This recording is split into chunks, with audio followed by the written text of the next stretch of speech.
Hey friend, I hope you're having a great day so far. And man, it's just been a whirlwind of news over the past, honestly, the past like year or two. I feel like the past year or two, it's just been like a whirlwind of news in the tech landscape and the AI landscape. But especially, over last week, the last like week or two, we had, this week we had WWDC, and there's just been all this kind of pressure on Apple as far as like their Apple Intelligence, promises they made at the previous year's WWDC, and this that between then and now it just seems like so much has happened. Like things have moved and progressed so much. Like all these other companies. I mean, even I think that Google is like a prime example of this, right? Like last year around that time ish, like people were like, Google's screwed. Search is going to be gone. Perplexity, I think, was already pioneering and had started that idea of like these chat like models can search the internet for you and pull back and give you answers from the internet. Like Perplexity already kind of started that trend, and they're like, we're going to do this. And everybody was really writing Google off, honestly, right? Like, I mean, you think about it, last year. And then now you fast forward the clock to now, and it's a completely different story, right? Everyone's like super hyped on Google, and they're like, oh my God, they're killing it, and they're shipping so much. And the founders are back in the office, and it's crazy. And like I live here in Mountain View, like I'm by the Google headquarters, and it's just like it's crazy to think about like all the insane progress and like all the different things that they're working on. And I think that in their case, I mean, this is going to be, I'm kind of ranting all over the place, but this is just kind of my mental model of like me as a founder and me running Prism and me working with a bunch of other founders and business owners, like how I think I've been interpreting this news. I mean, I've been following it really closely. And then like, yeah, just kind of how I'm processing all of it, like what my mental model is around it for my own business and for my clients' businesses and everything. And just as somebody who used to work at Apple or was an intern at Apple for 2 summers. And then after that, I went on and worked at a startup during the crypto explosion. And we were building this really crazy, like really cool. It was a super awesome new social media, like video kind of focused platform, but that was going to enable all of this, these extra marketplace features, like really cool economics with cryptocurrency. And it was just going to be this really, really cool marrying of like the content creator world and communities being created online and making money online. And like that had a really, special place in my heart, because you guys know, I mean, if you go back in the old videos, I started on YouTube, and like this is how I got interested in technology and in business and everything. Really, it was like a vehicle to all of that for me. And so anyways, like I went and worked at that company, obviously at I mean, it was a really crazy time, right? Like we raised like a ton of money from a bunch of venture capital, and got onboard a big team, a lot of developers, a lot of designers. I was a product person, and I learned a lot, and the company didn't like ended up kind of blowing up a little bit, but I learned so much from it. It was still like such a cool experience. And that's kind of like dovetailing into the discussion. I mean, I had, coming back to the original thing about like, these optics being on Apple, and then them releasing WWDC, or them hosting WWDC this week, and it just being like, them focusing on the core part of their different products and services and their ecosystem. Like I loved the redesign. Like I love the liquid glass. I think that it looks awesome, honestly. And I think that it's this setup of like, how do we start to transition all of the Apple empire, and the Apple ecosystem through this crazy transition that we're going through, because they're related, but we're also having the thing with AI, but in addition, we're having the thing with augmented reality, right? AR, like with everything that the Meta glasses have been doing. And I think Google Glasses released something as well new at Google I/O. And so it's just like in Apple Glasses or Apple Vision Pro.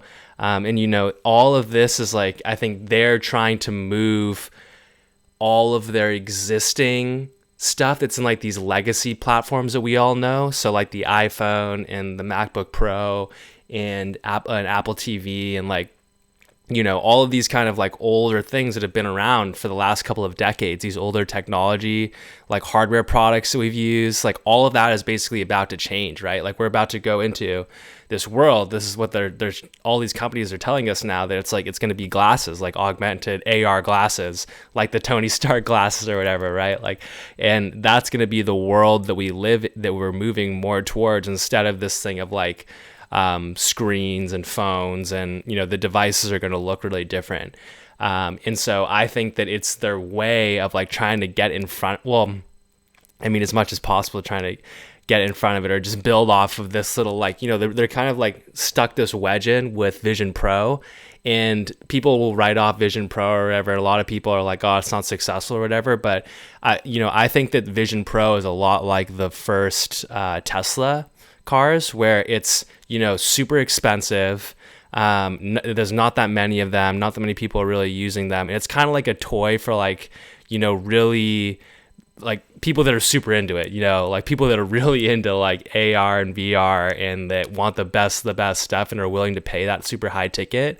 But they're willing to pay that to have the technology earlier than everybody else, and to be like part of like trying it and helping build the future of it. Those are like the people that are buying Vision Pros right now, right? So I think that it's a lot like the first Tesla cars in that way. But over time, these things are going to get much, much cheaper, and they're going to kind of go into the masses and everything, based on how the power users are kind of using it right now, and they're kind of defining the landscape. And then like, you know, all the developers, the developer ecosystems getting built out and everything. So it's going to take time, but yeah, I think that I keep, you know, kind of going off on these tangents. I think that's important. And just the main thing is just this idea of like a large incumbent company that has to make these long-term, slower decisions. You know, like when you think about now open versus a company like OpenAI, where OpenAI is the cutting edge right now. Like they are the cutting edge, releasing the latest and greatest technology. I mean, these LLMs that they're releasing, it's literally like that's the thing in technology, right? And like they're releasing it and shipping. That's their thing, is like they're adding and adjusting their product constantly. And they're really more in this model of like what newer companies are doing now, of like, I feel like it's more shipping out in the open. And that's so different than Apple's old like kind of roots, right? Where it's like, has always been this kind of like really secretive thing and like a big launch. And it's much more like Willy Wonka's chocolate factory, you know, and no one really knows what's going on inside. It's all secret. And like, it's more that vibe, versus OpenAI, I feel like is much more open, you know, at least like how they're developing the company and building their products, and everything like that. Not as much on like the, you know, developer side and everything, obviously. And they're not completely open source and everything like that. But just anyways, that way is much different than I think it has those two. It's just like this older thing. Like Apple's a little bit of like an older company than OpenAI, and they're the biggest, like one of the biggest, if not the biggest companies in the world. And that it's kind of like an aircraft carrier, right? Like trying to change direction of an aircraft carrier, it's really hard. It just takes a really long time, and they know they have to change. Like they know they have to change with like this big wave that's coming with AI, but it just is taking much more time. And I think they're also being really like calculated about how they do it. And so all this loops back to a lot of the companies that we work with, where it's like, you know, I think this is the time, to be pushing more, you know, just put it out there, like put your ideas out there, do more. And if you're a small company, it's a good time to just be scrappy and just be trying new things and just like kind of iterate really, really quickly, because I think that that's the best way to take advantage of the opportunity. Because when you're a smaller company, like you don't have as much to lose, and so you can kind of make decisions a lot quicker and everything like that. And when you're a bigger company, there's just so much to lose, and there's so much behind every decision, like tied to it. You know, it's going to be a result of it. Like some decision, like maybe you make a wrong call, and then there's like, you know, six people that lose their job because of it or whatever, or like the company loses a bunch of money, or you have to like close off a certain portion of it, or whatever the thing is. And like, if you're a startup, you know, and you're like vibe coding, you know, world, and building a software company right now, and you have like 5 people, it's you know, your overhead is just so much lower that you're able to, I think, make a lot more riskier decisions, you know. And then just like you can, you know, I've heard Bezos talk about this concept of like two-way doors and one-way doors, and I think a lot of things are two-way doors, and more things of those two-way doors become one-way doors. Once you, I think, become a bigger company, you just have more things you got to think about, and it's just like, yeah, I think that there's a lot of advantages to being a really big company, but there's also disadvantages, and I think that's one of them. Is just that when there's a big wave or a big opportunity that comes, sometimes it's harder for you to jump on it. Like you're much more likely to sit back and wait. It's just not worth the risk. Like, why lose what I already have? I'm already on top, you know? And so it's just not worth the risk and worth the wait. And I think it's a lot like, you know, the position that Google had on AI before OpenAI released ChatGPT and like took the whole thing by storm and kind of like poked Google enough where they had to release it all out there.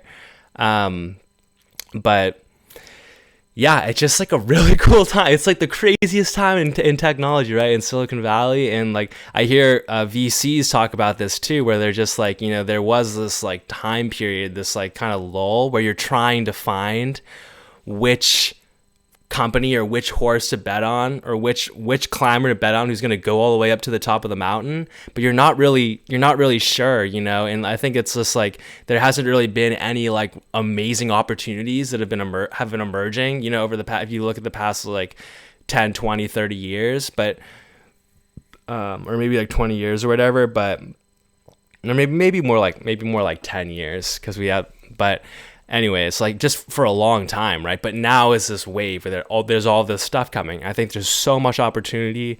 So if you're a founder out there, you're thinking about starting a business, just go for it, do it, you know. Or if you're starting on social media, just do it, like keep posting, keep going, stick with it.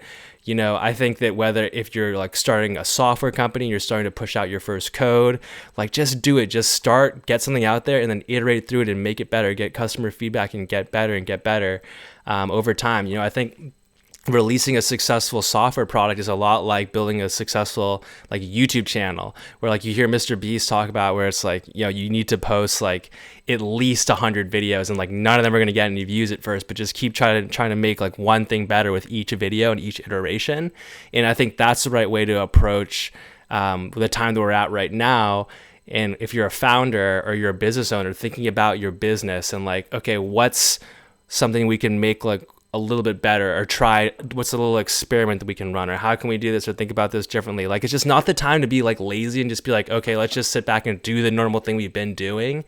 Like if you're established or you're more established or you're just like risk averse, like it's just not I just don't think it's the time for that. I think the people that the founders, the companies that and the teams that are less risk averse and that are willing to try out these new systems are going to reap the reward, you know, just first mover advantage on a lot of this stuff. So yeah, just really cool, awesome times. So thanks so much for watching this video, and I'll catch you in the next one. Have an awesome day, friend.